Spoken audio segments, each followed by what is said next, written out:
What is up, YouTube? This is Powerhouse. How y'all doing? So let's talk about some stuff. I didn't get a posted video last week, so we're gonna talk about it. So once again, there's been a major firing. Brian Kelly got fired at LSU.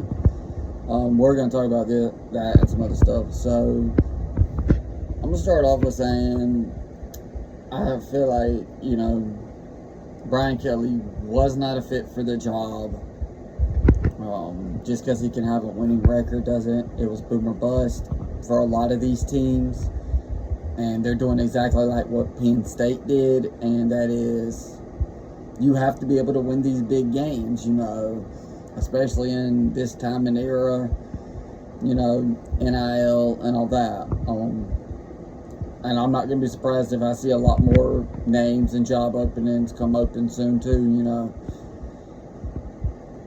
The problem with James Franklin at Penn State was he couldn't get over that hump of winning the big games. It was, they couldn't beat Ohio State. They couldn't hang on to beating Oregon. They just couldn't get that. James Franklin decided to get Drew Aller to stay again. And pretty much it ruined that man's career. So that man is probably not going to play football for the rest of his life. I don't know. But that same thing with Brian Kelly. They want to win a national championship, but they're doing it in the wrong era.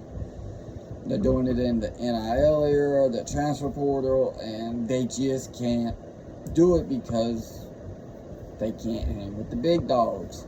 Now, I'm not saying that they're bad coaches, but Brian Kelly was like, I want to win a championship. He came to the SEC. He went to LSU.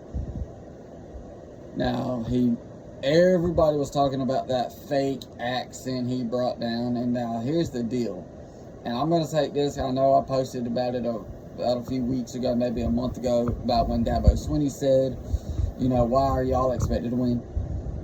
When a big job opens, and I'm going to say this, LSU is a top-tier job right now. Benefit of the doubt, they're probably going to finish like 7-5 and fight for the Cheez-It or the Dollar General Bowl, and then half their players are going to be sitting out and they're going to lose, whatever.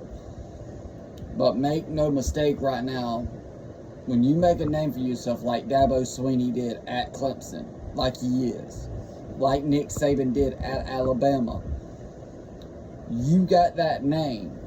I mean, Florida tried to reach out to Dabo Swinney. Dabo Swinney turned it down. The only person who ain't turned down the Florida job yet is Lane Kiffin. Now, benefit of the doubt, LSU's already on the hot seat, and they are looking for their next coach. Because they know by the end of the season, there's going to be a lot more openings coming up. There's going to be a group of 6 or group of 5, whatever they're called, and there's going to be some more Power 4 teams coming out. Who's not to say, North Carolina gets out. Who's not to say, who's not to say they're going to pick up a coach from there? Like, who's not to say Dabo Swinney does leave Clemson and go to LSU? I'm not buying it. I really don't think it's going to happen, to be honest. Some top names that are going around LSU right now is Joe Brady from the NFL.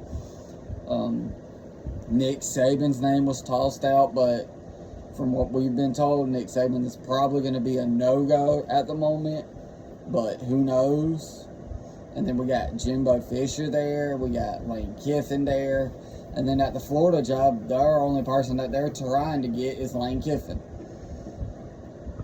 Who knows who else they're going to try to go get? Then, what if they can't get Lane Kiffin and they have to go with somebody? Would they be willing to go reaching? What about Penn State? These are all just names that people are going to look out for the schools they want.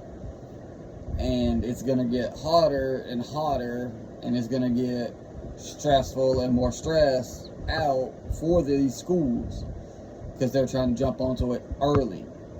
Now, Unfortunately for LSU, a lot of their players have went out and already said that they are ready to hit the transfer portal. But I don't think they're really going to be able to play anywhere else at the moment. Harold Perkins Jr. said he wants to leave. The Week brothers, they're already talking about they want to leave LSU. But who knows what's happening? I can't say what's going on. But I do feel like a lot of stuff's going on badly. It's turned south. But I will say that I'm not surprised. But anyways, my top 4 teams, I feel like, is the number 1 team is between Indiana and Texas A&M, because those two have the best resume. Whoever's number 1, the other one's number 2. So Indiana is 1 and 2. Indiana and Texas A&M, my fault, is 1 and 2. Number 3 is Ohio State. I mean, yeah, they beat number 1 Texas, and Texas still don't look too hot.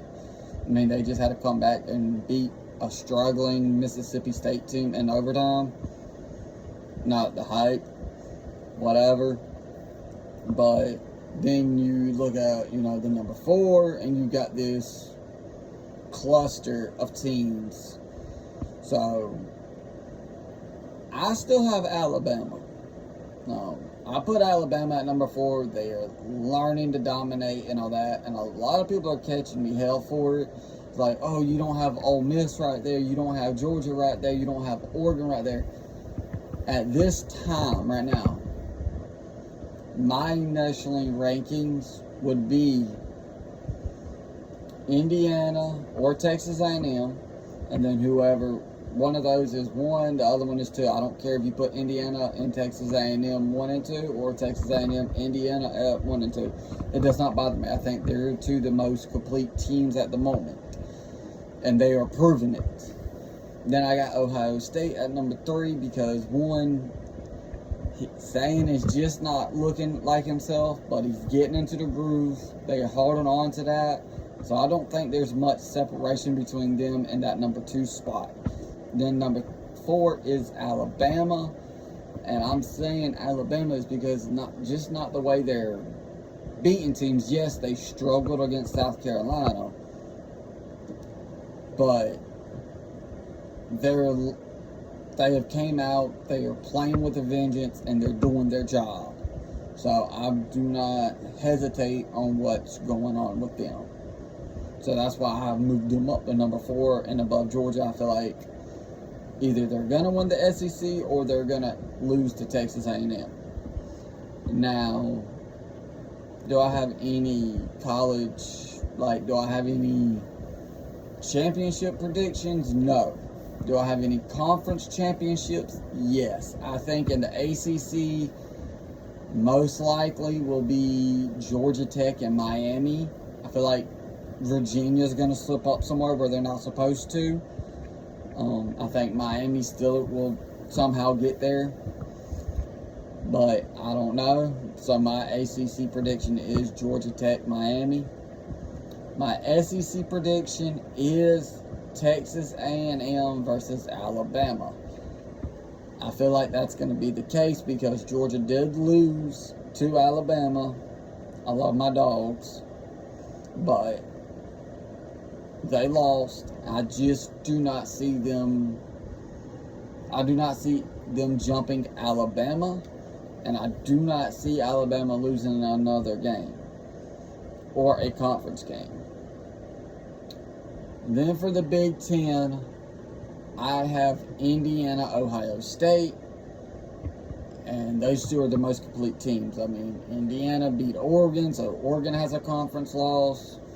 And I don't see anybody stopping them. And I really highly doubt Ohio State would lose a conference game unless they lose to Michigan. And if they lose to Michigan, then I'm pretty sure everybody else by then besides Indiana and them would have more than 1 or 2 losses in the conference. And I'm pretty sure it would be a 2-way tie between them and Oregon, and I'm pretty sure they would get the head over with their resume so far. I don't know, to tell you the truth. So, Big Ten, I'm still going with Indiana, Ohio State, SEC, Texas A&M, Alabama, ACC, Georgia Tech, Miami. The Big 12, I have Texas Tech, BYU. A lot of people asked me when I did it earlier and it never got posted. I don't know why YouTube didn't save it or not. None of my business. The Big 12, I feel like it's going to be Texas Tech and BYU. A lot of people ask me, why wasn't it Utah? I just don't think Utah has the strength and the players to compete against Texas Tech. They was already proven that earlier. So this is my mid-season update. I think Texas Tech is going to run it. I think they'll be the one to beat BYU also. Now, I may be wrong, but I think Texas Tech will be, because it is at Texas Tech. It's in Lubbock, or whatever you call it. It's going to be hell. For the group of 5, I don't know. Group of 5, group of 6. They're all smaller schools. I just don't know. But, you know, Brian Kelly fired, James Franklin fired, Billy Napier fired. Do I see anybody else being fired? Yeah, I could see some jobs being held open coming up, you know. Feel like a lot of SEC teams might pull the trigger now because they see that, oh, they're not scared. So I wouldn't be surprised if, you know, Kentucky comes out and says Mark Stoops is fired. I'll use Auburn too. I wouldn't be surprised if they say Hugh Freeze is fired. Those are 2 SEC schools.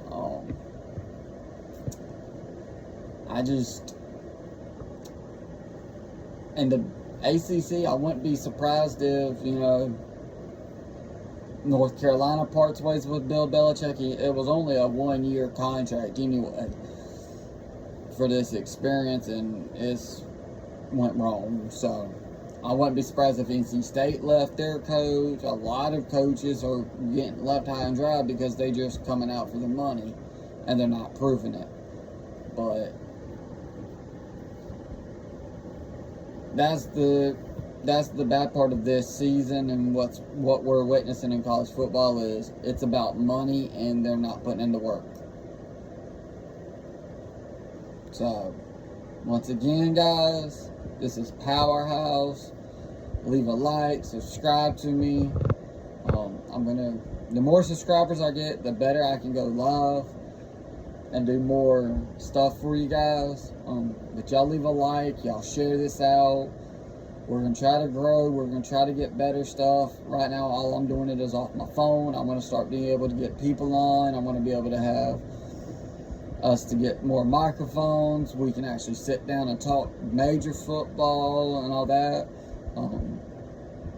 Come up with a better name besides Powerhouse Sports and all that. But like I said, y'all drop some comments down on what y'all would like to hear me. If I have some predictions or I want to hear your stuff, just tell me what you think. Alright? Peace.